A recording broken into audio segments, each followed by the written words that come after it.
Hello friends, welcome to Rishu creations. Friends, ఇక రేపు రాబోయే కథ అయితే చాలా చాలా బాగుంటుంది. ప్లీజ్ ఫ్రెండ్స్, నచ్చితే తప్పకుండా లైక్ చేసి మన ఛానల్ అయితే సబ్స్క్రైబ్ చేసుకోండి. ఇక కథలో అయితే దేవా కొట్టిన ఆ రౌడీలైతే దేవా వాళ్ళ అమ్మ నాన్నను ఎవరో ఒకరిని చంపాలని, దేవాని బాధ పెట్టాలని అనుకుంటారు కదా. ఇక ఆ దేవా వాళ్ళ అమ్మ నాన్న హాస్పిటల్కి వెళ్ళేసి వస్తూ ఉంటారు. దేవా వాళ్ళమ్మ ఆ యోగిని చెప్పిన మాటల్ని ఇక తన భర్తతో చెప్పాలని, మీతో ఒక విషయం చెప్పాలని అంటుంది. ఇక సత్యమూర్తి, ఏంటి చెప్పు, ఏదో విషయం చెప్పాలన్నావు అని అడుగుతూ ఉంటాడు. అంతలోనే ఇక ఆ రౌడీ వాళ్ళ అమ్మ నాన్నని ఎవరినో ఒకరిని చంపాలని ప్లాన్ అయితే వేస్తాడు కదా. వాళ్ళల్లో ఒకతనికి వెళ్ళి ఆమెను చంపమని కత్తి అయితే ఇస్తాడు. తను పొడవబోతూ ఉండగా అంతలోనే తనే కింద పడిపోతాడు. దాంతో దేవ వాళ్ళమ్మ దెబ్బ తగిలిందా అని తనని ప్రేమగా అయితే మాట్లాడుతూ ఒక చోట కూర్చోబెట్టి హాస్పిటల్కి వెళ్ళమని ఒక పండు కూడా ఇస్తుంది. దాంతో అతను చాలా మారిపోతాడు. అలాగే వాళ్ళ అమ్మ నాన్న ఎంత గొప్ప వాళ్ళని అనుకుంటూ ఉంటారు. ఆ తర్వాత వాళ్ళు వెళ్ళిపోయిన తర్వాత ఆ రౌడీ ఎందుకురా చంపలేదు అని అంటుంటే, అన్న వాళ్ళ మంచితనాన్ని చూస్తుంటే నేను వాళ్ళని ఏం చేయలేకపోయాను. అయినా నేను వాళ్ళని చంపడానికి వెళ్తూ పడిపోయాను. కానీ దేవా వాళ్ళమ్మ నన్ను తన కన్న కొడుకులాగానే ఎంత ప్రేమగా మాట్లాడి జాగ్రత్తలు చెప్పింది. అందుకోసమే అని అంటుంటే, నీలాంటి వాడిని పనికి పెట్టాను చూడు అని తిడుతూ ఉంటాడు ఆ రౌడీ. ఇక సీన్ కట్ చేస్తే పురుషోత్తం ఫోన్ చేయడంతో బయటికి వెళ్ళాలని రెడీ అవుతూ ఉంటాడు. స్నానం చేసి వచ్చాక తన షర్ట్ అయితే కనిపించదు. దేవా, ఇప్పుడే కదా ఐరన్ చేసి ఇక్కడ పెట్టాను షర్టు, ఎక్కడికి వెళ్ళింది అని చెప్పి అటు ఇటు చూస్తూ ఉంటే ఇక మిథున అయితే బట్టలు మడతేస్తూ ఉంటుంది.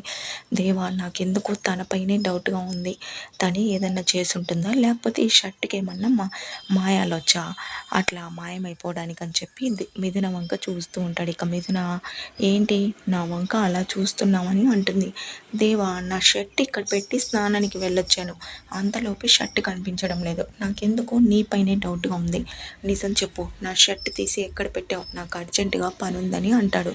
ఇక మిథున, హలో హస్బెండ్ గారు, నేనెందుకు మీ షర్ట్ దాచిపెడతాను, అయినా నాకేం పని పాట లేదా అని అంటూ ఉంటుంది. దాంతో దేవా, నీకు కాక ఇంకెవరికి ఉంటుంది నా షర్ట్ దాచాల్సిన అవసరం, అయినా ఎందుకు దాచావు ఏంటి అని అడుగుతుంటే, నేను చెప్పాను కదా నీ షర్ట్ ఎక్కడుందో నాకు తెలియదని అని అంటుండడంతో నాకెందుకో డౌట్గా ఉంది, నిజం చెప్తావా లేదా అని అంటాడు.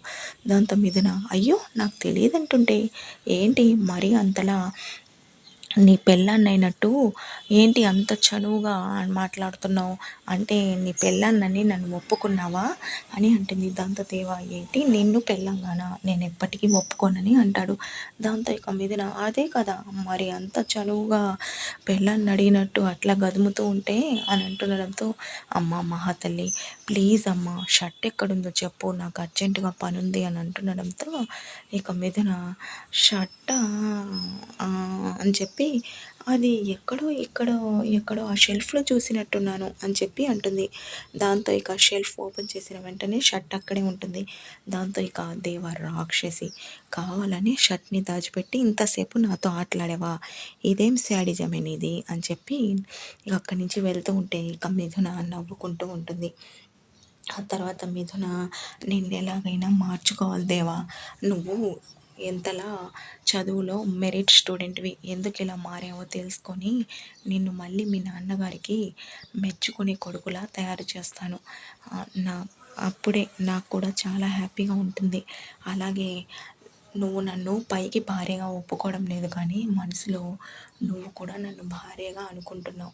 నాతో నువ్వు మాట్లాడే విధానం అదంతా నాకు తెలుస్తుంది కదా, నాకు చాలా సంతోషంగా ఉంది అని చెప్పి హ్యాపీగా ఫీల్ అవుతూ ఉంటుంది. ఇక దేవ వెనక్కి తిరిగి చూస్తూ రాక్షసి అన్నట్టుగా ఇక తిట్టుకుంటూ పోతూ ఉంటే మిథున నవ్వుకుంటూ ఉంటుంది. ఫ్రెండ్స్, ప్లీజ్ మీకు కనుక ఈ వీడియో నచ్చినట్లయితే లైక్ చేయండి. Thank you for watching.